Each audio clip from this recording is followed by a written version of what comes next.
अस्सलाम वालेकुम dear students. उम्मीद करता हूँ आप लोग खैरियत से होंगे।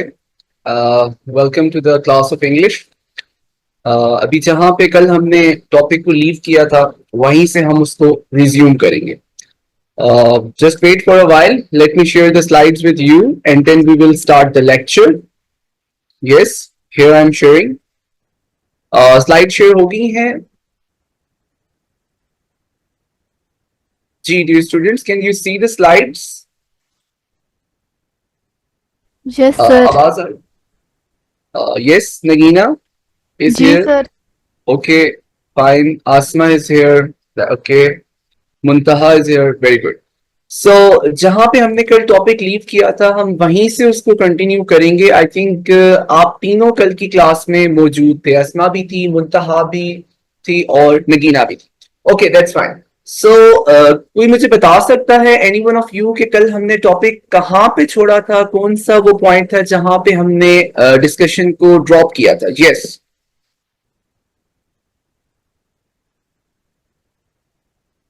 जी बच्चे, कुछ याद रहा किसी को?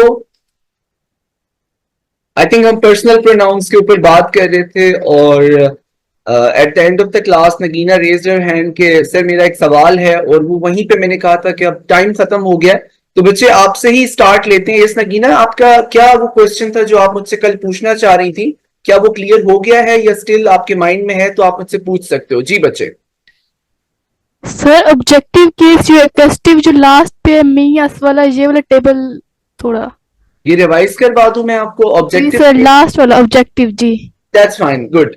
ये हम बेसिकली डिस्कस कर रहे थे यहाँ पे पोजेसिव प्रोनाउंस को। ठीक है, पोजेसिव जो प्रोनाउंस हैं, ठीक है, ये हमारे पास पर्सनल प्रोनाउंस हैं बेसिकली। जैसे मैंने बताया कि फर्स्ट पर्सन कौन सा है, आई, वी फर्स्ट पर्सन है।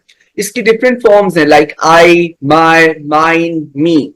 ये जो लास्ट में जितने भी आपको नजर आ रहे हैं ना, ये नेवी ब्लू कलर में, जो me, us, you, him, her, it, them, ये सारे के सारे ऑब्जेक्टिव पोजीशन में इस्तेमाल होते हैं सेंटेंस के अंदर। ये तो आपने सुन रखा होगा कि सेंटेंस के अंदर तीन मेन चीजें होती हैं एट अ टाइम। एक सब्जेक्ट होता है जो एक्शन परफॉर्म करता है, एक वर्ब जिसको हम एक्शन कहते हैं, और उसके बाद एक ऑब्जेक्ट आता है। सब्जेक्ट एक्शन को परफॉर्म करता है ऑब्जेक्ट के ऊपर। फॉर एग्जाम्पल, अगर मैं आपके सामने एक सेंटेंस बोलता हूं, I, it's from which position? It's from subjective position. I am talking, talking is a verb. I am talking to you, you is from the objective position. अगर आप मेरे से सवाल पूछ रहे हो तो मैं इसको कह सकता हूं, you are asking question from me, not I. समझ रहे हो बात? तो ये जितने भी आपको राइट साइड पे नजर आ रहे हैं प्रोनाउंस, ये सेंटेंस के अंदर हमेशा ऑब्जेक्टिव पोजीशन के ऊपर यूज होते हैं। राइट साइड वाले और लेफ्ट साइड वाले जो हैं वो सब्जेक्टिव पोजीशन के ऊपर यूज होते हैं, I, we, you, he, she, it. ठीक है, दरमियान वाली दोबारा रिवाइज करवा देता हूं। जो लेफ्ट साइड पे रेड कलर में नजर आ रही हैं बच्चे, ये सारे के सारे क्या हैं? एडजेक्टिव्स हैं। माय प्रोनाउन नहीं है, माय पोजेसिव एडजेक्टिव है, आवर पोजेसिव एडजेक्टिव है, योर पोजेसिव एडजेक्टिव है। क्यों एडजेक्टिव है? एडजेक्टिव की पहचान क्या होती है? बड़ा सिंपल सी बात है कि एडजेक्टिव हमेशा नाउन से पहले यूज होता है। Let's take an example, book, my book.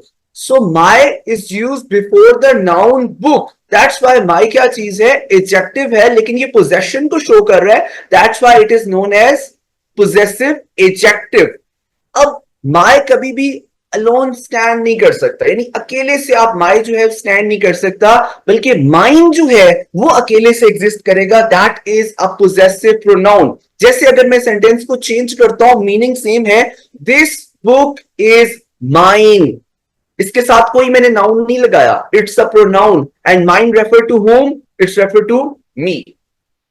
जी बच्चे, पोजेसिव प्रोनाउंस की जो मैंने आपके सामने चीजें डिस्कस की हैं, खासतौर पे इसी चार्ट के अंदर जो एडजेक्टिव्स की भी बातचीत है, ये क्लियर हो गया आप लोगों को? या इसमें अगर कोई डाउट है तो मेरे से दोबारा पूछ लो। I will try to make the concept clear to you. Yes, no sir.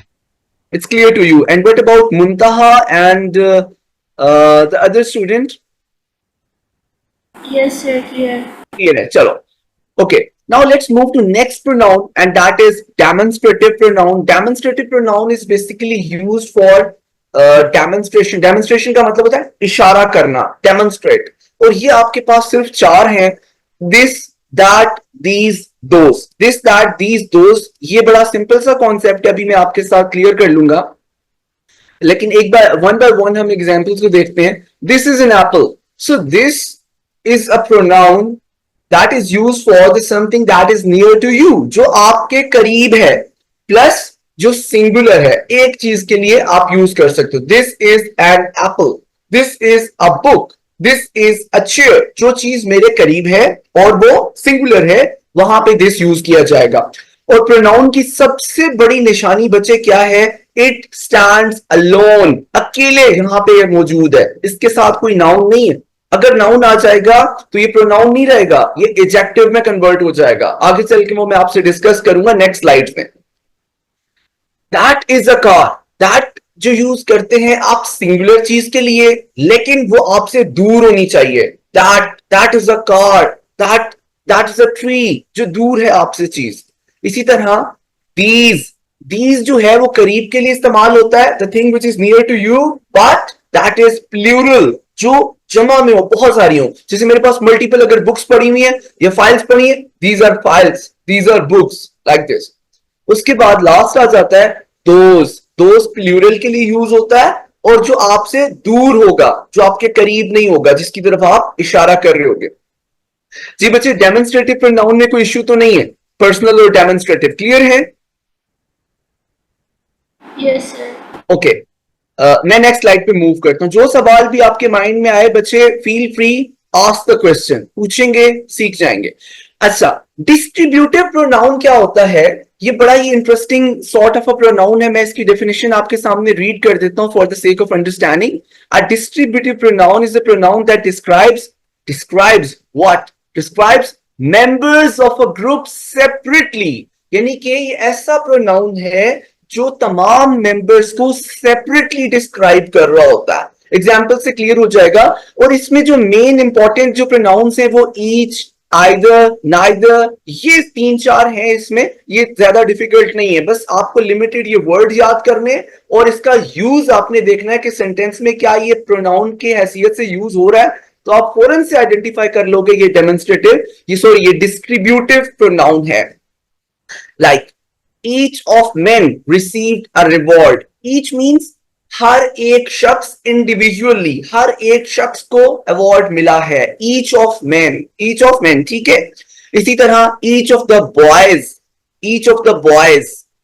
यहां पे एक चीज बड़ी पॉइंट टू बी नोटेड है. वो क्या चीज है कि each of, इसके बाद प्लूरल यूज हो रहा, each of men, each of boys, ठीक है. either of you, okay, either of those roads. लेकिन इसके बावजूद वर्ब के साथ एस का इजाफा हो रहा है, यहां पे भी इजाफा हो रहा है, यहां यानी बॉयज यूज हो रहा है. ये इस वजह से क्योंकि ईच ऑफ बॉयज वो हर एक बॉय को रेफर किया जा रहा है. जब ये फ्रेज आएगी ईच ऑफ बॉयज तो गेट्स यानी प्लूरल यूज होगा यहां पे, क्योंकि आप एक इंडिविजुअल की तरफ रेफर कर रहे हो. Each of boys gets a prize, हर एक स्टूडेंट, ठीक है. इसी तरह यहां पे देख सकते हो कि neither of these roads lead to the railway station, और या कोई एक रोड भी रेलवे स्टेशन की तरफ नहीं जा रही. And neither of the newspapers is in English. बहुत सारे टेबल पे न्यूज़पेपर पढ़े, कोई एक भी इंग्लिश में नहीं है.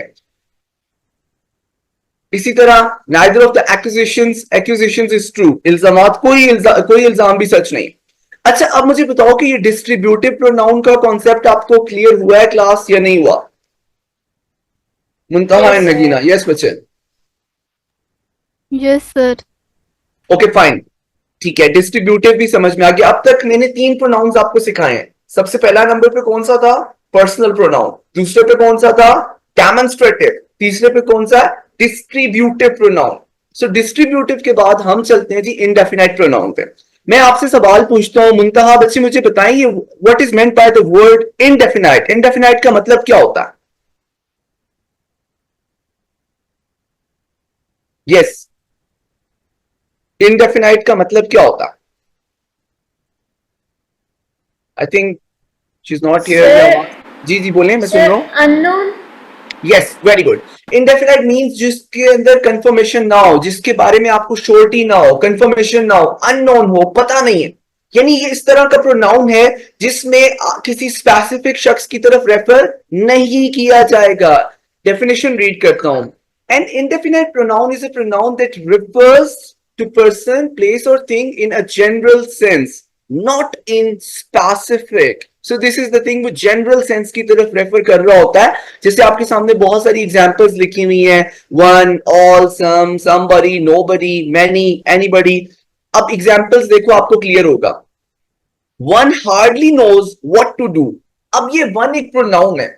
अब किसी को ये नहीं पता क्या करना है, किसकी तरफ रेफर कर रहा है, किसी छोटे बच्चे की तरफ रेफर कर रहा है, बड़े बंदे की तरफ रेफर कर रहा है, किसी औरत की तरफ रेफर कर रहा है, किसी बॉय की तरफ रेफर कर रहा है, नहीं पता। जैसे आपने कहा ना, अननोन। सो इंडेफिनाइट प्रोनाउन क्या होगा? जिसमें यानी कि वो किसी स्पेसिफिक पर्सन, प्लेस, थिंग की तरफ रेफर नहीं करेगा, जनरल रेफर कर रहा होगा। जैसे ऑल वर ड्रॉन्ड, सारे के सारे डूब गए। अब डूबने वालों में क्या वो बॉयज थे, गर्ल्स थी, बेबीज थे, ओल्ड लोग थे, कौन थे? All were drowned. Some are going great. somebody has stolen my watch. if I say that somebody has stolen my watch, हमें नहीं पता कि किसने जो है वो घड़ी छीनी है। कोई बच्चा था, कोई बड़े शख्स, बड़ी उम्र का बंदा था, कोई खातून थी, कौन था, नहीं पता। ठीक है। अब आपको ये जो एग्जांपल्स मैंने बच्चे आप लोगों के सामने रखी हैं और कुछ और एग्जांपल्स भी आपको शो हो रही हैं, तो अब आपको इंडेफिनाइट प्रोनाउन में क्लैरिटी हो गई है, रिवाइज हो गया कॉन्सेप्ट आपका इंडेफिनाइट प्रोनाउन का। Yes sir. Okay fine. And what about you Nagina, बच्चे आपको भी ये क्लियर हो गया? Yes sir. That's good. Indefinite pronoun के बाद हम नेक्स्ट चलते हैं जी, relative pronoun. Relative pronoun basically relation बनाता है, कंजंक्शन का रोल प्ले कर रहा होता है। इसके दो फंक्शंस होते हैं, लेकिन इसको भी पेपर में आइडेंटिफाई करना कोई मुश्किल नहीं है। ये पेपर में पूछा जाता है कि अंडरलाइन वर्ड कौन सा प्रोनाउन है, तो आपने उसको आइडेंटिफाई करना है। मैं तरीका बताता हूं आपको। सही है। रिलेटिव प्रोनाउंस बेसिकली, चलिए डेफिनेशन रीड कर लेते हैं। Relative pronoun is a pronoun that relates to some noun which is mentioned before. It performs two functions. It works as a conjunction as well as a pronoun. ये इस तरह का pronoun है कि noun के फौरन बाद इस्तेमाल हो जाता है। और इसकी जो मेन एग्जांपल्स हैं वो दैट है, विच है, हु है, इस तरह के वर्ड्स इसमें यूज होते हैं। जो एग्जांपल्स शो भी हो गई, who, which, that, etcetera. For example, I met Usman who had just return. अब यहां पे अगर मैं लेजर ये थोड़ा सा पेन का यूज करूं आप लोगों को समझाने के लिए। यस। अब यहां पे जो वर्ड हु है, ये बेसिकली क्या है? एक प्रोनाउन है। और आपको उस्मान जो वर्ड नजर आ रहा है, ये क्या चीज है? ये बेसिकली नाउन है। अब हु किसकी तरफ रेफर कर रहा है? उस्मान की तरफ रेफर कर रहा है। और सेकेंडली जो इंटरेस्टिंग बात है वो ये है कि ये दो सेंटेंसेस को आपस में क्या कर रहा है? कनेक्ट कर रहा है। एक आइडिया, एक क्लॉज ये है आई मेट उस्मान, और दूसरा है हु हैड जस्ट रिटर्न। तो इस हु की वजह से इन दोनों को आपस में कनेक्ट किया जा रहा है, कंजंक्शन का भी रोल प्ले करता है। और इंटरेस्टिंग बात यह है कि नाउन के फौरन बाद इसको यूज किया जाता है, जैसे एग्जाम्पल में आपको नजर आ रहा है। ठीक है। नेक्स्ट एग्जाम्पल देखते हैं, आपको मजीद क्लियर हो जाएगा जब नेक्स्ट एग्जाम्पल देखोगे। I have found the pen which I had lost. अब विच किसकी तरफ रेफर कर रहा है? पेन की तरफ। जैसे मैं कह सकता हूं कि this is the book, this is the book, book noun है, इसके बाद this is the book that I bought from the market. So that's a relative pronoun, noun के फौरन बाद आएगा और रिलेशन बिल्ड करेगा दो क्लॉजेस के दरमियान में। That's why it is known as relative pronoun. इसका भी नंबर कोई बहुत ज्यादा नहीं है, लिमिटेड नंबर है, लाइक हु, व्हिच, दैट, इस तरह के वर्ड्स हैं। जी बच्चे, रिलेटिव प्रोनाउन में कोई कंफ्यूजन है तो मुझसे पूछ लें।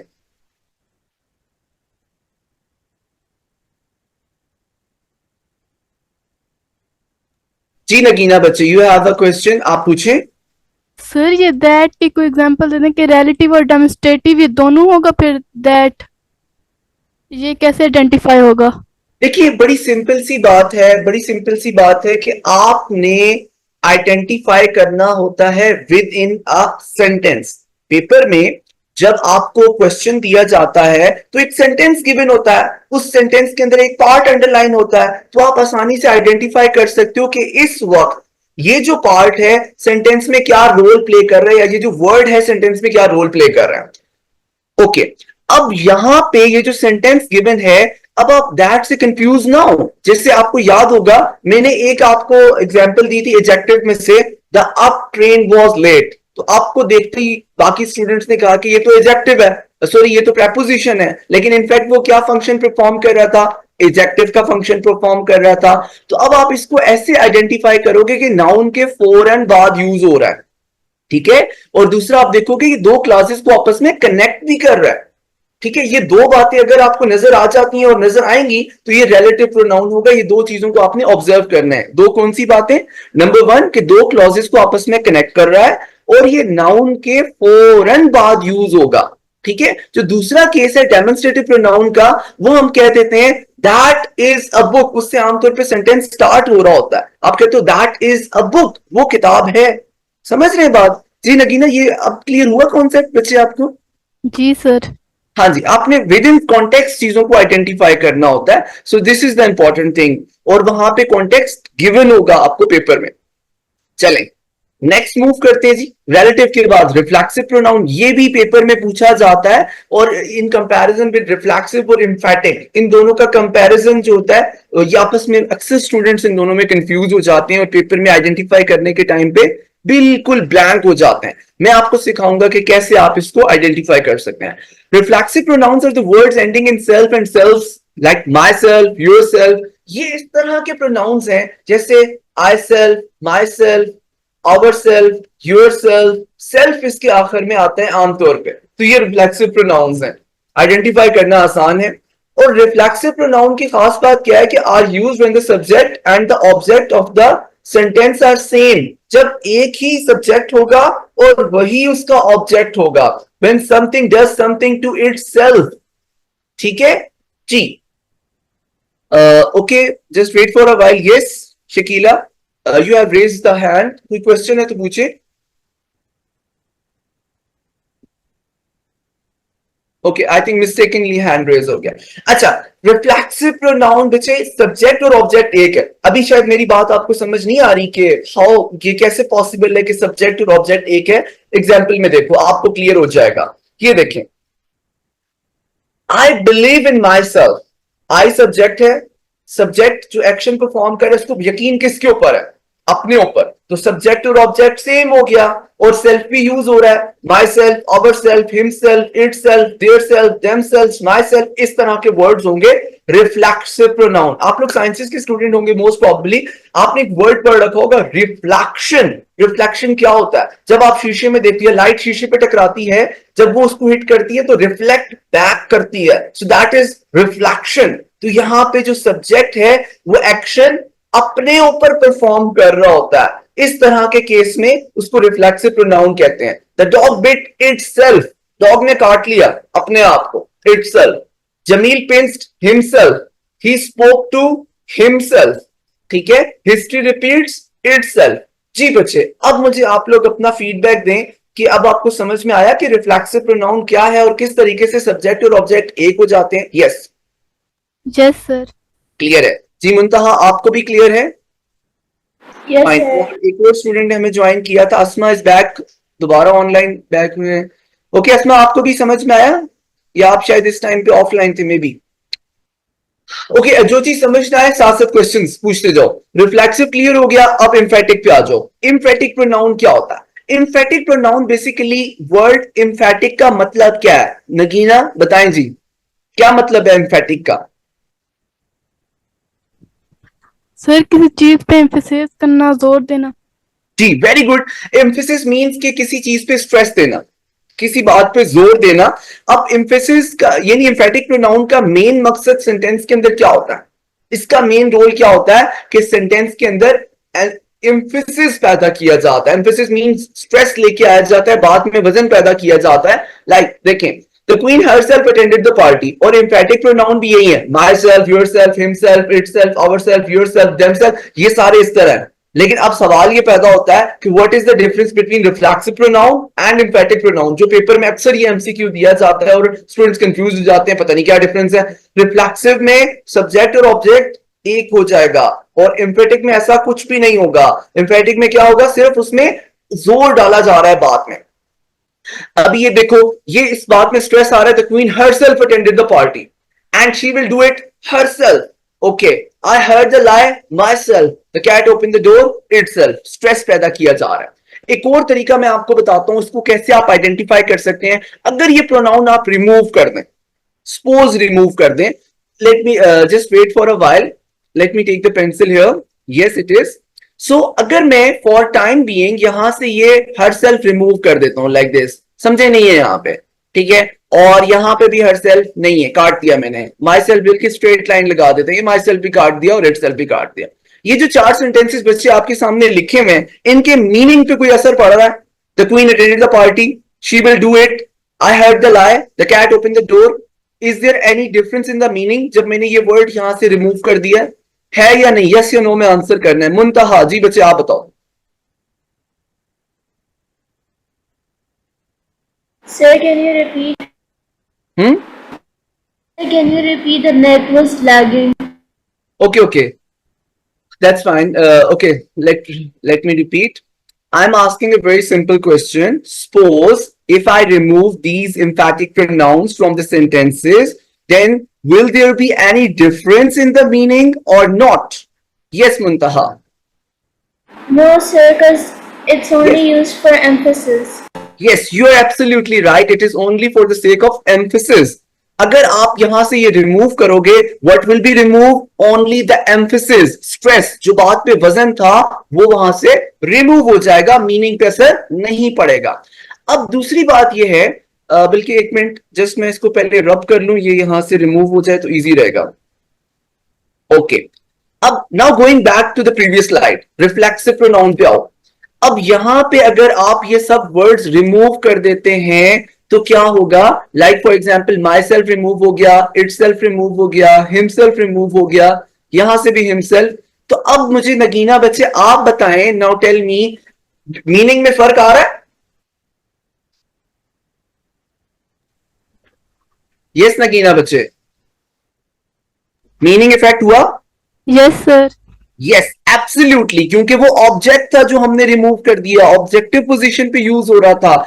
आई believed in whom, meaning distort हो गया, मीनिंग जो है वो यानी कि नहीं दे पा रहा. द डॉग बिट whom नहीं पता, जमील पिंच्ड whom नहीं पता, ही स्पोक टू नहीं पता, ठीक है, हिस्ट्री रिपीट्स व्हाट नहीं पता. तो अब पेपर में जब आपको कंफ्यूजन हो रही हो कि रिफ्लेक्सिव है या एम्फेटिक, तो उसको रिमूव करो, फिर सेंटेंस को पढ़ो. अगर वो मीनिंग दे रहा है, इट्स मीन कि वो एम्फेटिक प्रोनाउन था, और अगर वो मीनिंग नहीं दे रहा तो साफ साफ सी बात है कि वो रिफ्लेक्सिव प्रोनाउन था. जी, अब मुझे आप जल्दी से बच्चे बता दो कि अब आप लोगों को एम्फेटिक और रिफ्लेक्सिव में मीनिंग क्लियर हो गया ये डिफरेंस? Yes sir. ठीक है, आपको भी क्लियर हो गया. एंड व्हाट अबाउट अस्मा? अस्मा बच्चे आपको भी क्लियर हो गया एम्फेटिक में और Yes, sir. चलो उनको भी क्लियर हो गया, शाबाश, वेरी गुड. अब हम मूव करते हैं जी next type of the pronoun. Sorry, next type नहीं, बस खत्म हो गई. ये टाइप्स अगर बच्चे आप तैयार कर लेते हैं तो प्रोनाउंस में से इसके अलावा कोई और आपसे प्रोनाउन नहीं पूछा जाएगा. एक बाज़ औक़ात एक प्रोनाउन पूछ लिया जाता है जिसका नाम है जिसको आप कहते हैं रेसिप्रोकल प्रोनाउन. रेसिप्रोकल प्रोनाउन क्या होता है? जिसमें आप वर्ड यूज करते हो each other and one another. Maths में आपने रेसिप्रोकल रिलेशनशिप पढ़ा होगा ना, एक का कनेक्शन दूसरे से और दूसरे का वापस उससे. So each other and one another, ये रेसिप्रोकल प्रोनाउंस कहलाते हैं. ये कभी कभार पूछ लिया जाता है लेकिन it's not very much important. But ये जो मैंने आपके साथ बच्चे शेयर कर दी है, personal, demonstrative, distributive, indefinite, relative, reflexive और emphatic, these are the most important pronouns जो आपको पेपर के लिए आने चाहिए. अब जल्दी से मैं आपसे एक एक्टिविटी करवा लेता हूं जिसके अंदर क्या होगा कि आपने आइडेंटिफाई करना है डिफरेंट टाइप्स ऑफ प्रोनाउंस को. वन बाय वन मैं आप लोगों से पूछूंगा. लाइक पहले हम स्टार्ट करते हैं मुंतहा से. जी बच्चे, आपने आइडेंटिफाई करना है, देखो ये कौन सा प्रोनाउन है? Demonstrative pronoun. डेमोन्स्ट्रेटिव में तो दिस, दैट, दीज, दोज आता है. यस नगीना, आप ट्राई करो.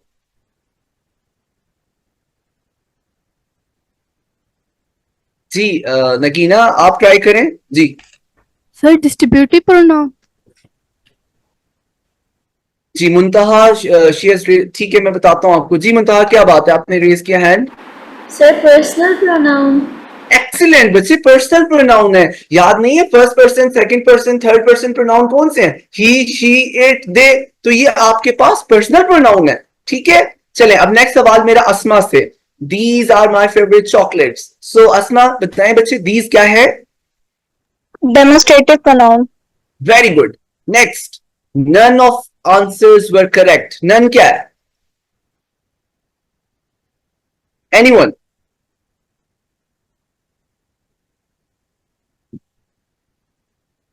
इनडेफिनाइट प्रोनाउन है क्योंकि आपको नहीं पता किसकी बात की जा रही है, ठीक है, यानी कि none of the answers were correct. So this is indefinite pronoun. He himself organized the entire event. ये तो बड़ा आसान है इसमें, बच्चे आप बताएं इसका himself क्या है यहाँ पे? Emphatic pronoun. वेरी गुड, ये एम्फेटिक है, एम्फेसिस लेकर आ रहा है। और ये मुझे नगीना आप बता दें हु यहाँ पे क्या है? relative pronoun. Very good, relative pronoun है, ठीक है। इसी तरह के जो होते हैं पेपर में आपसे एमसीक्यूज बेस्ड क्वेश्चंस पूछे जाएंगे, ठीक है। तो अब आपको ये कॉन्सेप्ट क्लियर हो गया। ये हमारा कल का लेक्चर था, जो पार्ट्स रह गए थे। अच्छा, और भी मेरे पास ये फिर आप खुद से देख लीजिएगा, यहाँ पे स्लाइड्स मैं जब शेयर करूंगा आपके साथ तो वहां पे आपके पास अवेलेबल होंगी ये, ठीक है। ये जल्दी से अगर आप देखना चाहते हो तो खुद से देख लें। और अब हम आज के लेक्चर पे मूव करते हैं, जो आज का हमारा पार्ट है जो हमने कवर करना है। और वो क्या है, क्योंकि अब हमने नाउन्स कंप्लीट कर लिए, नाउन के बाद अब हम प्रोनाउंस भी कंप्लीट कर चुके हैं। प्रोनाउंस के बाद आज की क्लास में हमने देखने हैं जी adjectives. So just give me 1 minute and let me open the other slide. Just wait for a while बच्चे। इसको मैंने क्लोज कर दिया and academy, so it's one English 3, it's taking a while, अभी ओपन हो जाता है। yes, now it's open। मैं अभी आपके साथ ये शेयर कर देता हूं बच्चे, share, so this is going to be shared, close,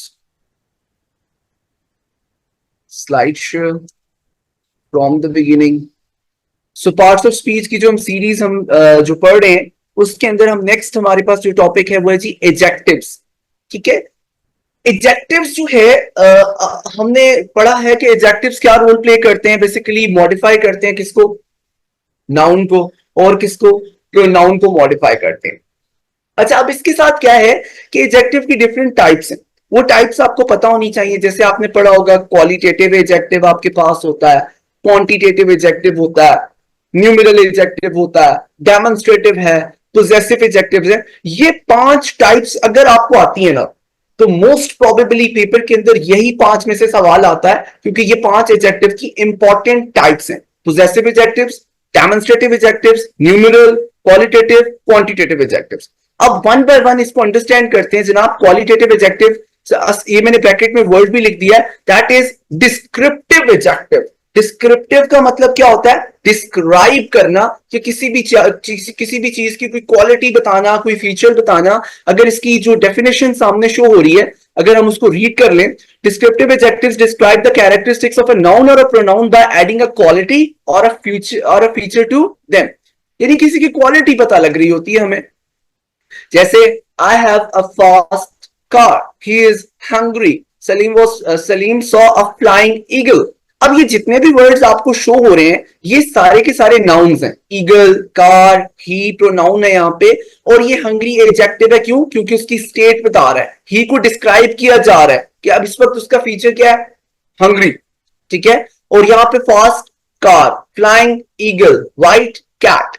जी बच्चे, क्वालिटेटिव एडजेक्टिव तो बहुत आसान है, समझ में आ गया है, या इसमें भी कोई इश्यू है तो मुझसे पूछ लो। It's clear now? बोलेंगे तो फिर मैं चलूंगा आगे। अब बता दें कि यस सर क्लियर है? Yes, sir. Okay, that's fine. Yes, sir. हम मूव करते हैं जी नेक्स्ट। क्वालिटेटिव के बाद आता है जी क्वांटिटेटिव एडजेक्टिव। ये थोड़ा सा ट्रिकी है, क्वांटिटेटिव और न्यूमेरल में अक्सर स्टूडेंट्स कंफ्यूज हो जाते हैं। सो क्वांटिटेटिव एडजेक्टिव क्या होता है कि quantitative adjective describes the approximate amount of a noun, some of them are, all, no, few, like this. ये बड़ी इंपॉर्टेंट लाइन है बच्चे, इसको कहीं रजिस्टर में लिख लें जो अगर आपने पास रखा हुआ है, कि it is always used with a uncountable noun, must remember. So quantitative adjective जो है वो हमेशा कौन से नाउन के साथ यूज होता है, अनकाउंटेबल नाउन। और अनकाउंटेबल नाउन मैं आपको पहले पढ़ा चुका हूं, ऐसा नाउन जिसको आप कार्डिनल नंबर्स में काउंट नहीं कर सकते, लाइक 1 2 3 इस तरह से वो काउंट नहीं होता, तो ये हमेशा उनके साथ यूज होता है। अगर ये जो वर्ड है अप्रोक्सीमेट अमाउंट बताता है, अमाउंट को अगर मैं उर्दू में ट्रांसलेट करने की कोशिश करूं तो ये उसकी मिकदार बताता है, मिकदार याद रखना है आपने word, amount, quantity.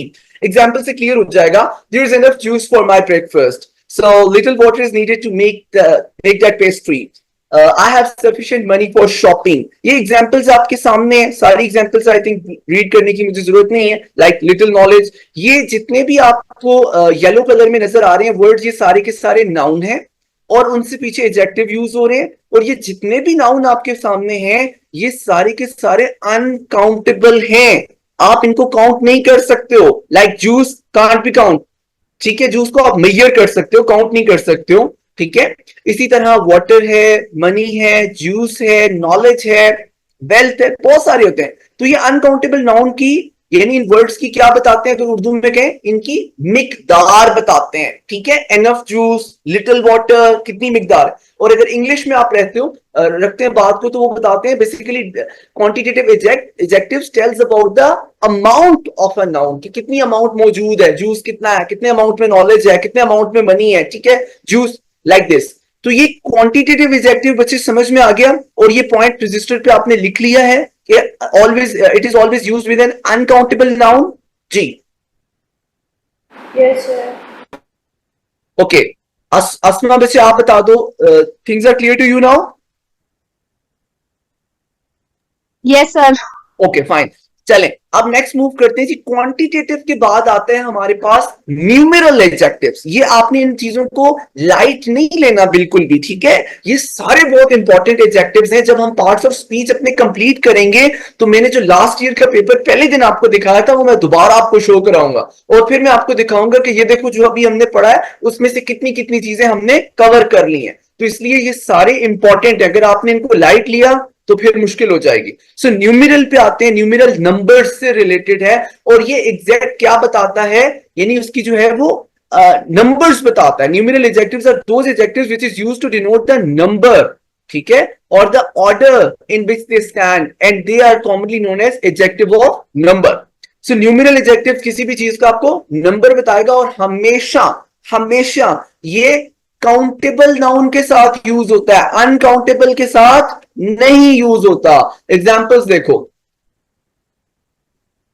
We sold many apples today, each book was priced 500 rupees, 3 baskets, ठीक है। अब ये सारे के सारे उनके क्या बता रहे हैं, नंबर्स बता रहे हैं, नंबर्स, ठीक है। दैट्स व्हाई इट, ये क्या है, ये न्यूमेरल एडजेक्टिव है।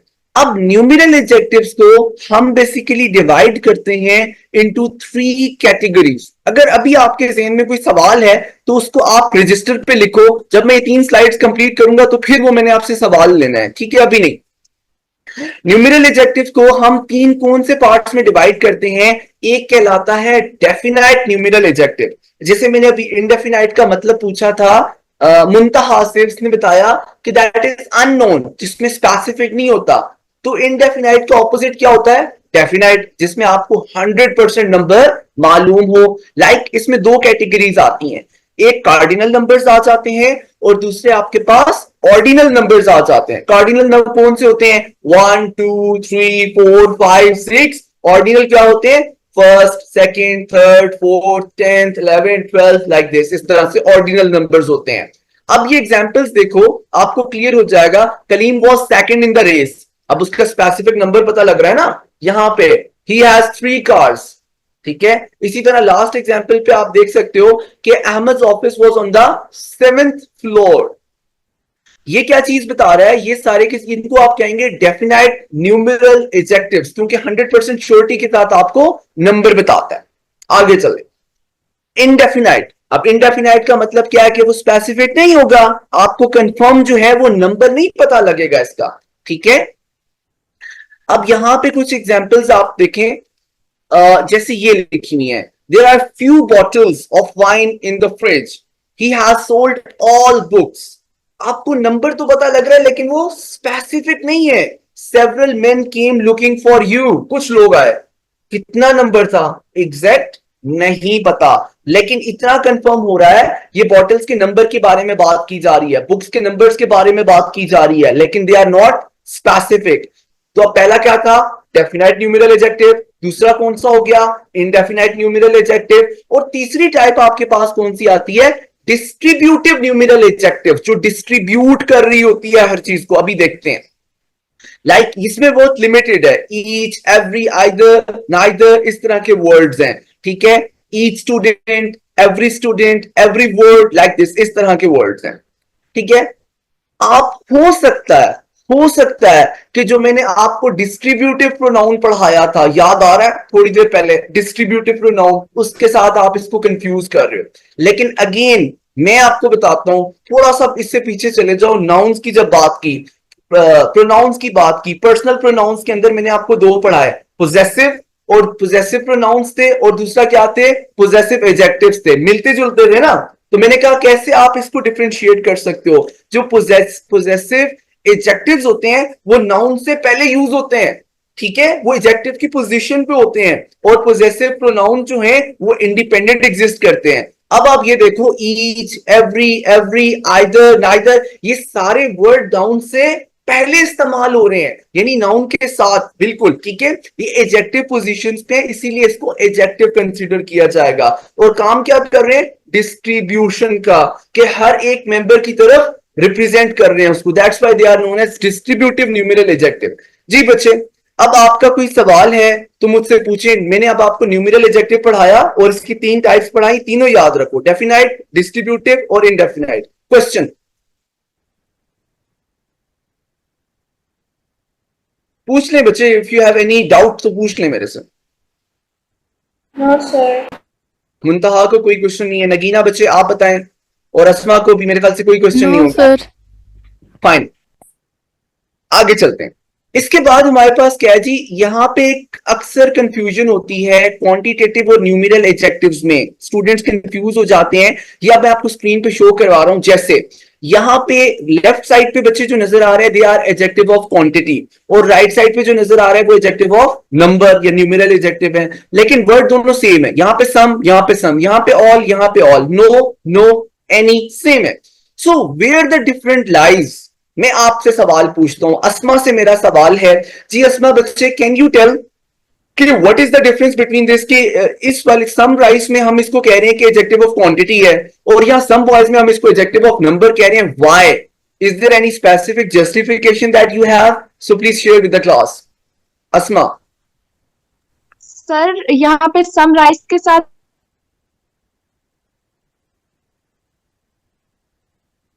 आपने बोला तो है लेकिन आवाज आपकी कट गई थी, ओके, कनेक्टिविटी का मे भी इशू हो।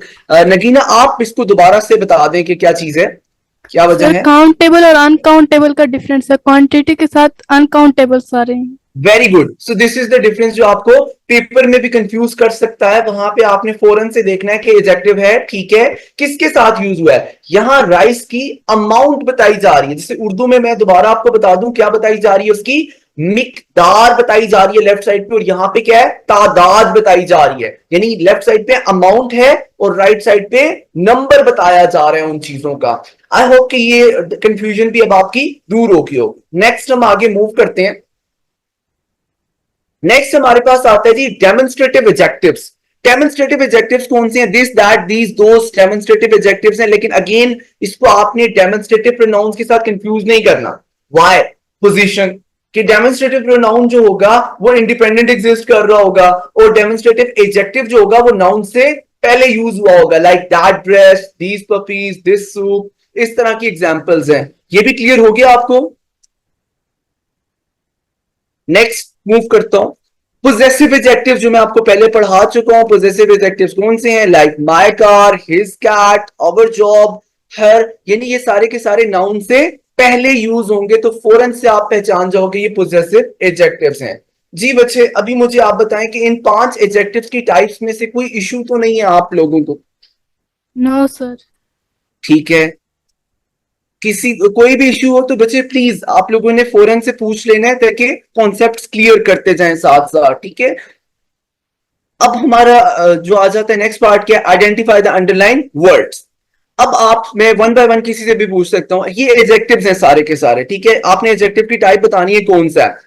पहले मैं सवाल पूछता हूं अस्मा से। ये अस्मा बच्चे आप बताओ, द ब्यूटीफुल गार्डन एडजेक्टिव है, लेकिन एडजेक्टिव कौन सी टाइप का है, ये उसकी क्या बता रहा है? क्वालिटी, क्वांटिटी, नंबर, पोजेसिव तो नहीं हो सकता और डेमोन्स्ट्रेटिव भी नहीं हो सकता। जी अस्मा, ओके, शायद आवाज नहीं पहुंच रही। नगीना आप मुझे बता दें। Sir qualitative adjective. Very good, qualitative, क्योंकि उसकी क्वालिटी बता रहे हैं। कौन सा guard? Beautiful, it's a quality. Next, several students attended the lecture on poetry. So Muntaha, बच्चे आप मुझे बताएं, मुंतहा सेवरल क्वालिटी बता रहा है, क्वांटिटी बता रहा है? Quantitative.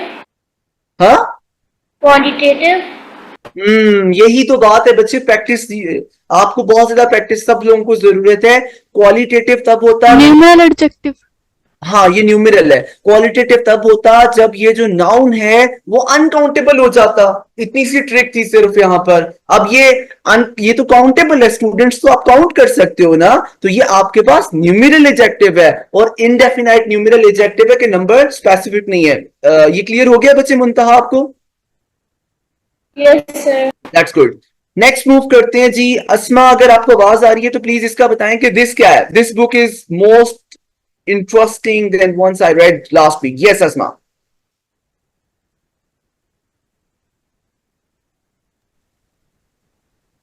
Okay, Nagina, आप बताएं। Demonstrative adjective. डेफिनेटली डेमोन्स्ट्रेटिव है, नाउन से पहले यूज हुआ है। Very good. ये भी ये मुझे कौन बताएगा? मुंतहा आप बता दो, ये क्या है? His decision to move abroad was unexpected.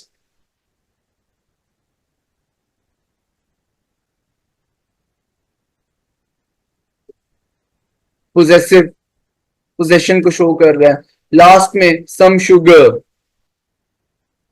Yes, anyone, कोई भी बता दे, रैंडमली बता दो यार आप। Numeral adjective. न्यूमेरल नहीं ना, ये देखो आगे Quantitative. काउंटेबल अनकाउंटेबल है, इट्स अनकाउंटेबल, तो ये क्या हो गया? क्वांटिटेटिव। ये उसकी क्या बता रही है? तादाद बता रही है, ये उसकी सॉरी मिकदार बता रही है, मिकदार, अमाउंट पता लग रहा है, उसका नंबर नहीं पता लग रहा है। यहाँ पे थोड़ी सी आप प्रैक्टिस करोगे ये चीजें क्लियर हो जाएंगी, but you have to practice. कहते हैं ना, प्रैक्टिस मेक्स परफेक्ट। सो अगर प्रैक्टिस नहीं होगी तो मसला हल नहीं होने वाला। अच्छा, इसके बाद हम वर्ब्स पे मूव करेंगे, लेकिन हमारी क्लास अनफॉर्चुनेटली खत्म हो रही है। कंटेंट मेरे पास मौजूद है, हर रोज थोड़ा से लेट हो जाते हैं। वर्ब्स में बच्चे जो मैंने आपको कवर करवाने हैं वो आप देख लो, आपको पता होना चाहिए। ऑक्सिलरी वर्ब्स हैं, ठीक है। ऑक्सिलरी वर्ब्स के बाद जो है वो हेल्पिंग वर्ब्स हैं, मॉडल वर्ब्स हैं, लिंकिंग है, ट्रांजिटिव है, इनट्रांजिटिव है, जेरेंट पार्टिसिपल और इन्फिनेटिव्स हैं, ठीक है। ये फिर मैं नेक्स्ट क्लास में आपसे डिस्कस करूंगा, तो कल मुलाकात होगी आपसे इसी टाइम पे, ठीक है बच्चे? Yes sir. ओके, मैं मीटिंग लीव कर रहा हूं, फिर इंशाल्लाह कल ज्वाइन करेंगे। अल्लाह हाफिज।